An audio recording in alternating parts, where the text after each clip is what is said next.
Hey guys, welcome to the 6th episode of Linux Basics for VLSI. Today is the third day of the bootcamp where we'll be covering some of the advanced Linux commands. If you don't know these commands, then you may face glitch every now and then in your day-to-day work in VLSI. You may open up a Linux terminal side by side while watching this video to try out the shown command steps. So gear up and enjoy the learning experience.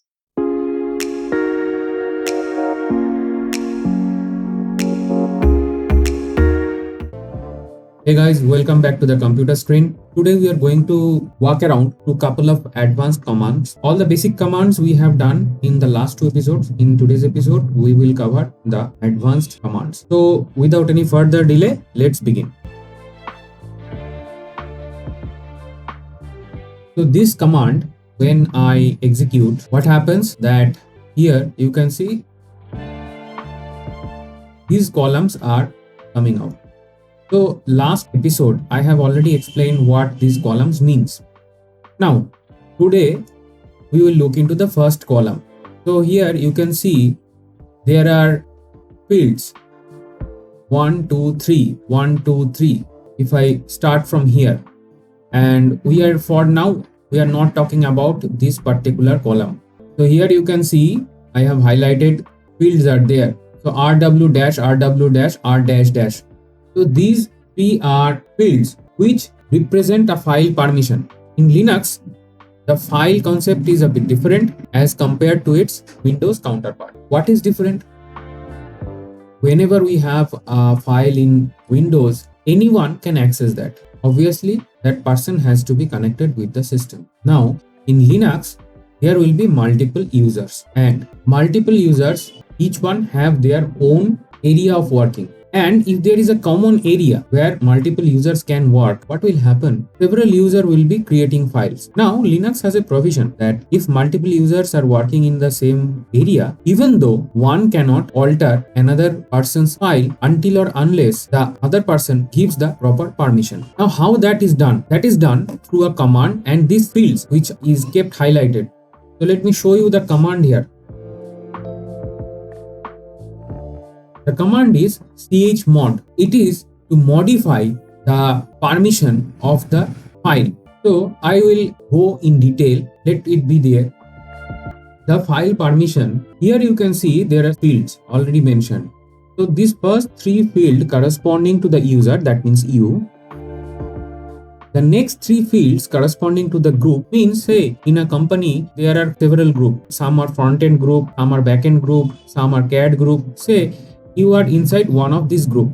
So here in this highlighted field, the particular group's permission will be there. And the rest of the three field belongs to anyone else in the world who are connected to the physical device. Now, by this point, the explanation that I have given, you have already understood that why this is an advanced topic right now I am discussing. Here you can see RW means read write, and the third value comes as execute. Here you can see that read write execute, read write execute, read write execute is there. And here you can see read write read, read write and read. So these are flags. That means you can turn on any one of the read write or execute permission or turn off any one of them. So you can do it whatever combination you like. So here it is the write.txt. Let me change its permission to be executable. What I will do? chmod plus x. X is for execute. Let me bring up the same command. You can see here the difference. Here it was RW dash, then R dash dash. Here you can see this has given execute permission for the end user and the group. Now, to be very specific, how we can do that? We have octal value for each of the three sections. 7, 7, 7. Now, 4 is for read, 2 is for write permission, and 1 is for execute permission. So all these octal values you can add up. For these first three position, I want to have the read. That means what I'll read? chmod I will give read only, that means 2. Then for it I will have only execute, that means 1, and third one will have only read permission. Read means again 2. So I give it chmod 212.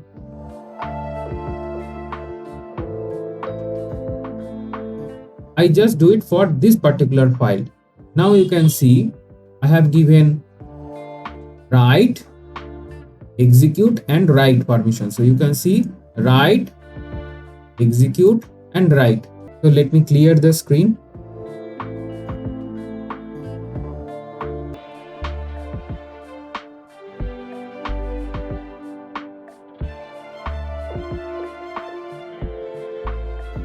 Four is for read,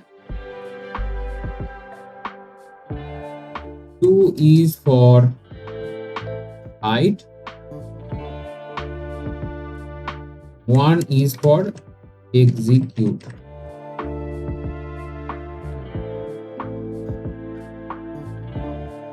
I'll bring up the text again. Now I want to add a read permission here in the first field. Rest of the field I will keep intact. So what will happen? Read is 4, then that means 4 plus 2, it will be 6. So 6, 1, 2. Now you can see that read permission is added. Now I want to add read permission in the second field. What I have to do? Read, we have to add 4. So 6 will be constant. 1 plus 4 is equal to 5. So what I will do? Here I write 5. And ls minus l again. You can see r was not present that time. Here r has came. Now for the third field, add only write permission. I want to change that permission to execute only. Now execute means 1. Okay. So what I'll do? I'll change 2 to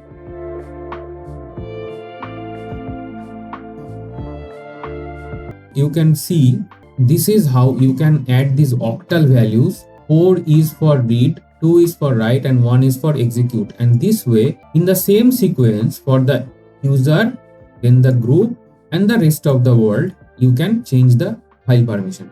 Now I'll show you another way of doing the same thing. Here I'll add the read and write permission. So first let me give everybody the read permission. I'll write the same command in a different way. chmod u plus r, e plus r, others plus r. Then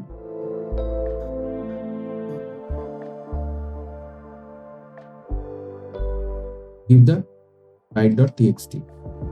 You can see that I have added the read permission to everybody. That means user, group and others. If you think that the numbering system difficult for you, you can proceed in this way. This is much more easy. However, you have to remember the sequence U, G and O. U means user, G means group and O means others. Now let me add write permission to everybody.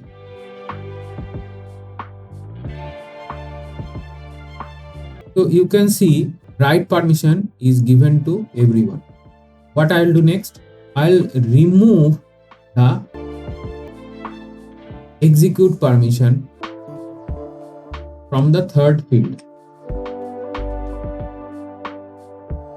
and from the second field.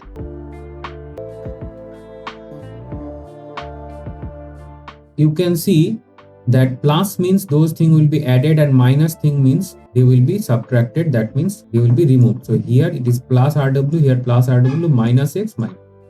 So here you can see earlier execute permission was there in the two fields here, and then the execute field has been removed. So this way you can maintain the read write execute permissions. Modify it a bit more. Here let me remove R, and here let me do the -R. You can see here the read permission has been removed. I want to give everyone the RWX permission. Read write execute, read write execute, read write execute, and I do this. So you can see now everyone has this read write execute. I'll next remove the permission from everyone. It's a crazy thing, however we can do it. I replace the plus with minus,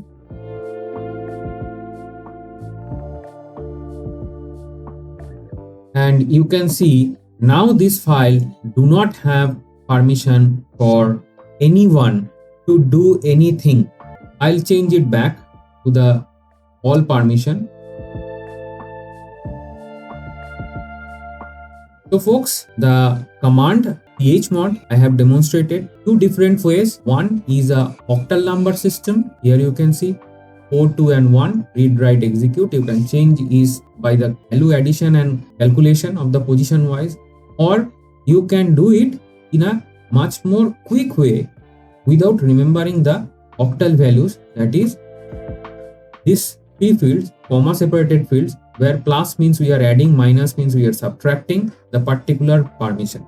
So this either of these two way you can change the file permission of a particular file. So this was the first topic of the advanced Linux command line operations. We are done with this particular one. Let's move on. So I have cleared the screen. Go out from here. The next command we'll be demonstrating is DOS to Unix. So here you can see that the DOS or Windows text file, a line break is there, also a new line. It's a combination of two characters, that is a carriage return, that is usually comes by the enter key, and followed by a line feed LF. In Unix text file, the line break is a single character. The line feed LF, this is the difference. Let us not talk about the Mac one. Let us focus on the Windows right now. So in Windows there are two end of line characters, whereas in Unix there is one character. So if you try to process a particular file which was originally written in Windows, or you have opened a file in Windows and copied it into your Linux system, you have to use this binary DOS to Unix.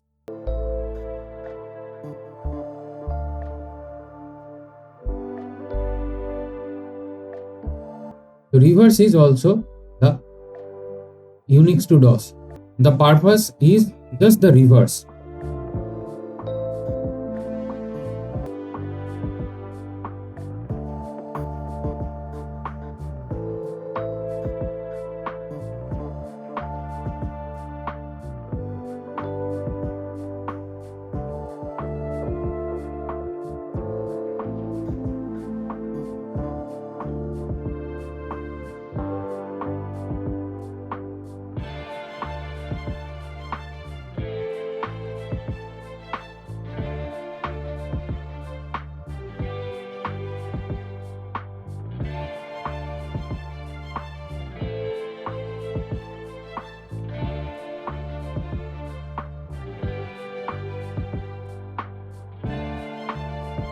So here is the text file. It is created in Unix.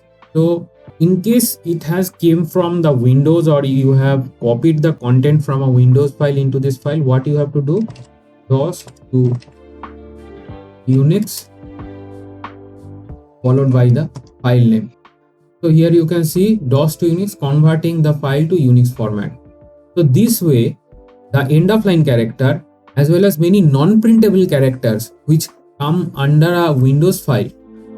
Yes, a text file in Windows does have some non-printable characters. That means you cannot see them, but they still inside the file.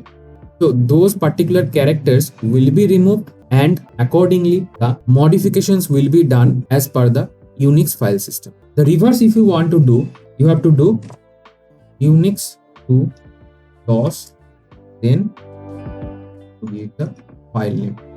So you can see that converting the my text to DOS format, earlier converting the file to Unix format.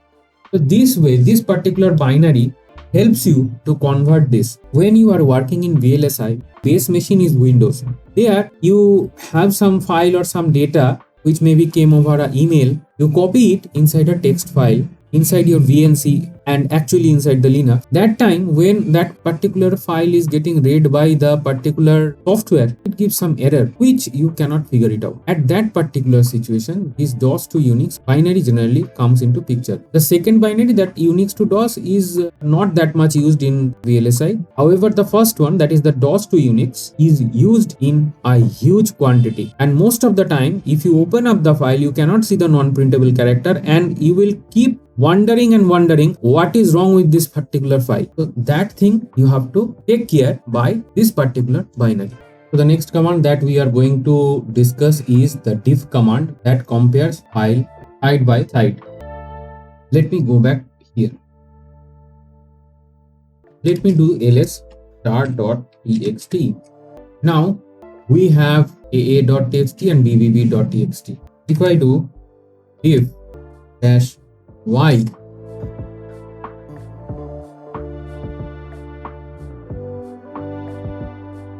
so here you can see these two files are side by side compared, and let me add a line which is common to them.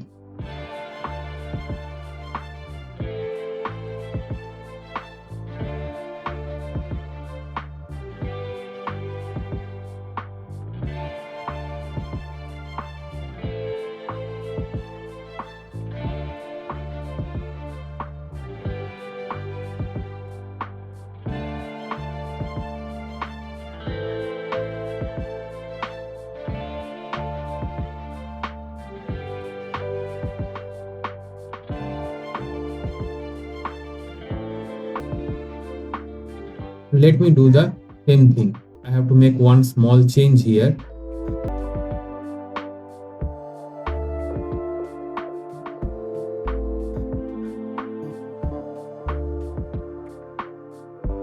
Now you can see that the fourth line is same and it is still showing. Now if we want to suppress this common line, what we'll have to do? Another error, let me copy it from the end page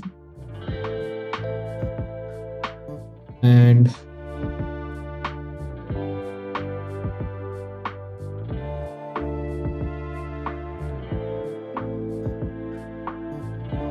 here.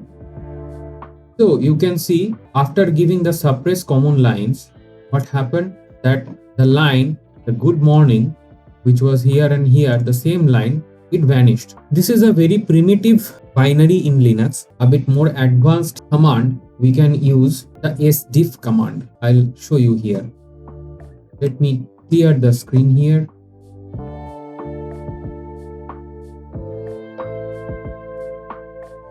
See the man of sdiff. So sdiff is the side by side merge of file compare.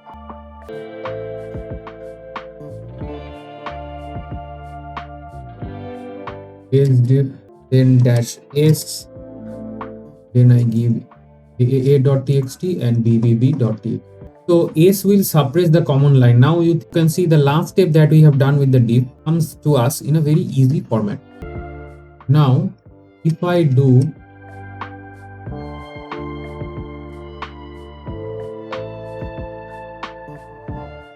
L, so here it is ignoring that particular line which is matching here. I think the dash S is a much better option.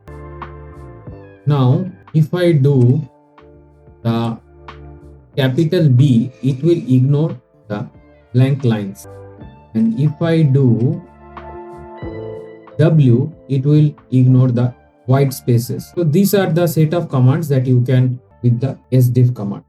Another thing I'll show you here, if you write here I, it will ignore the cases. Here, although both the cases are same, that means lower caps, in case you have some difference with the case in the both of the files, this I switch will help you to address that particular situation. Let me clear the screen. Next command is tkdiff. So let me show you the manual here.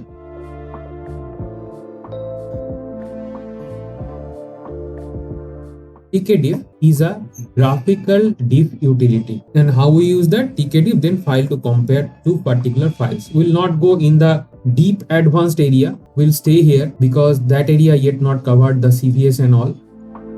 So here what we have used about these two files. Let me use. So you can see that a graphical diff has come here, and you can see a lot of color coding is there so that you can see the difference. In actual file, when you are comparing, I think the tkdiff is the best option to compare among the three particular binaries which I have shown. However, in some system tkdiff may not be present. At that time you have to request your Unix admin to install it, and meantime you have to use either the sdiff or the diff, whatever you have in your hand, to diff between the two text files to find out what is the difference in between the two text files. That means you side by side you can compare. It will highlight what is the common and what is the uncommon thing there.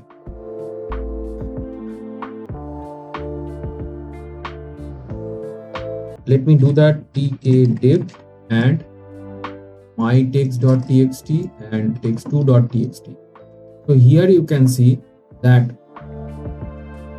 up to this, in both the files you have the same text. Up to this one is different. So what will happen if you have two different versions of the same programming file or some other file where there is a slight change? So this particular tkdiff will help you to understand where is that difference is lying. So here you can see it has marked the red with a highlight. Earlier the two files we are comparing were completely different. However, these two files we have up to this same and the rest is different. So this way the different part will be highlighted by the tkdiff, and since it's graphical, if the file is very long you can scroll up and down, and also you have menus. I'm not going in that direction right now. You can see the difference here just by looking.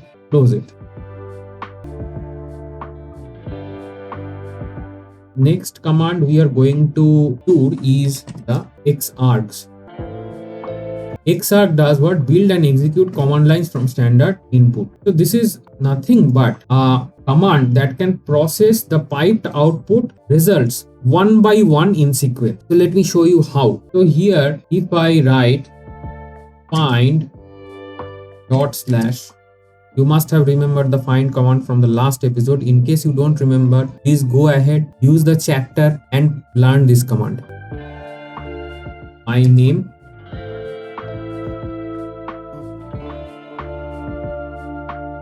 star.txt, then I give pipe x args, I write DOS to Unix.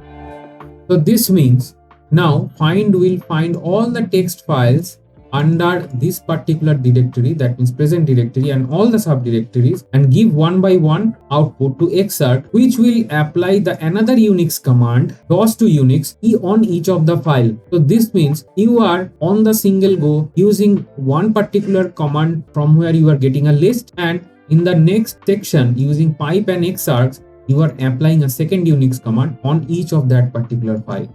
Let me hit it.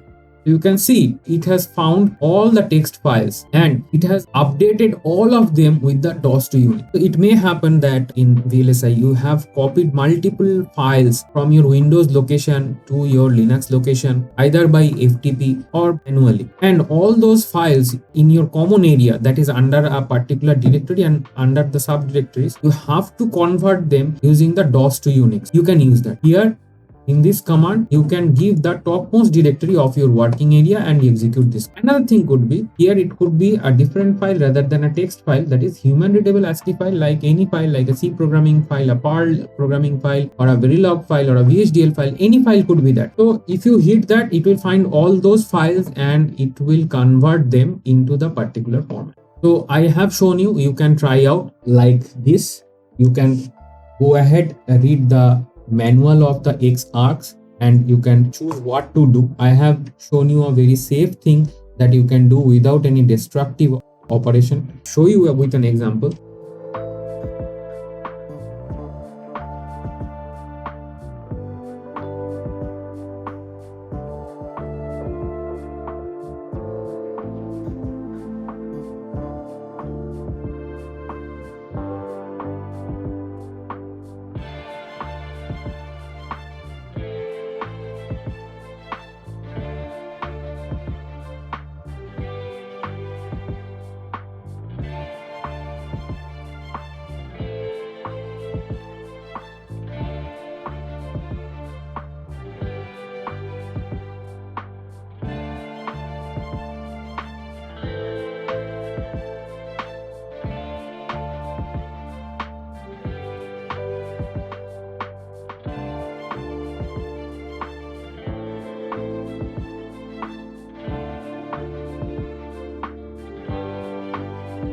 Now we have several dump files. That has unexpected thing when some program crashes, and all the dump files are there, right? Now if you use the find command to find the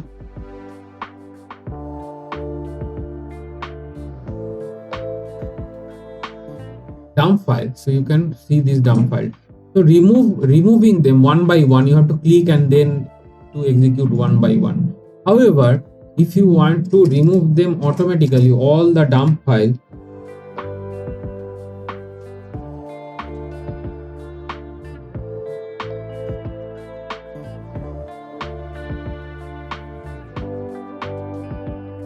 so you can see here that all these dump files from different directory and subdirectories which the find command has fetched, they in a single shot have been deleted. In a single shot they have been deleted using the find and the xargs command together. This is the beauty of the xargs command. So I'll now show you a way how you can run any particular scripting file, like whether it is a bash or whether it is a pickle or it is a perl. Now I'll create each one of these particular files.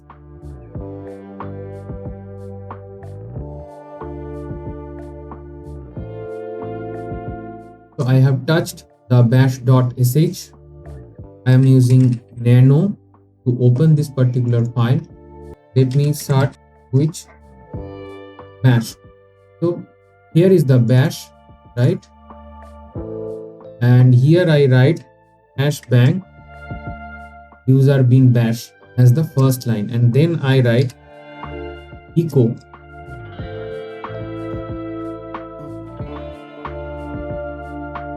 hello world.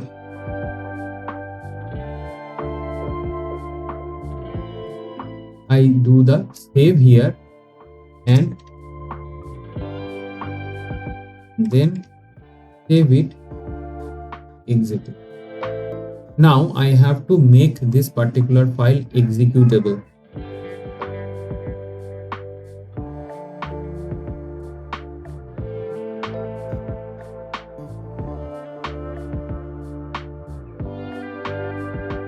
I change its permission as executable by the command chmod +x, and then I write // message, and when I execute, this particular shell script is executed and it is showing the hello world. Now I'll do the same thing with the perl file.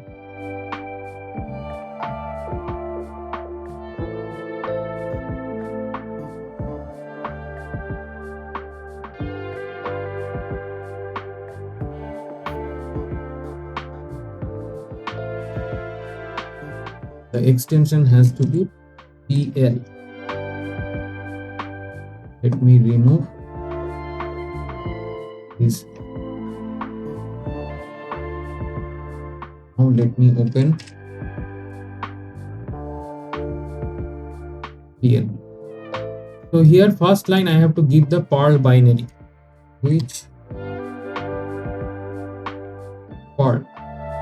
So Perl resides here. Let me copy it and give the #bang user bin Perl as the first line, and then in the next line I type print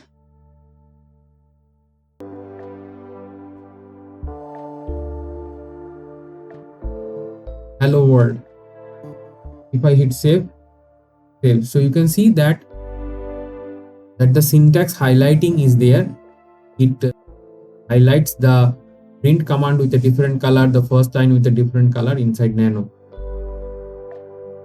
So here let me exit, let me change the permission,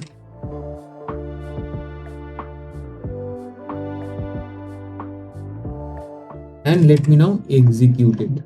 So you can see that hello world has come here. Now let me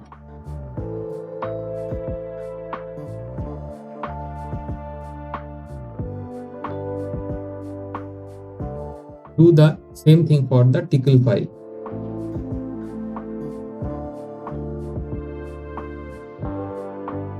Here let me search for which TCLSH. This is the tickle shell. Now I'll again do hash bang user bin TCLSH and then puts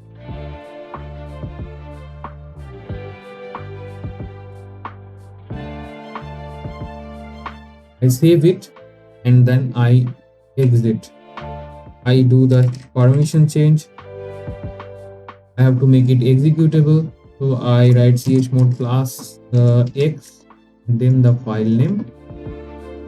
And then I execute giving the same file name. So you can see hello world.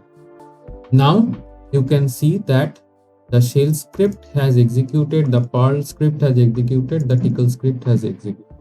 So this way you can make the scripts, those use any of the Unix shell like Perl, tickle or bash, whatever you are using. So folks, today I'll stop here and we'll see some more advanced commands in the next episode. So that's all folks. Don't forget to like, share and subscribe. In case you have some dislikes, put that as in words in the comment section down below, and bye for today.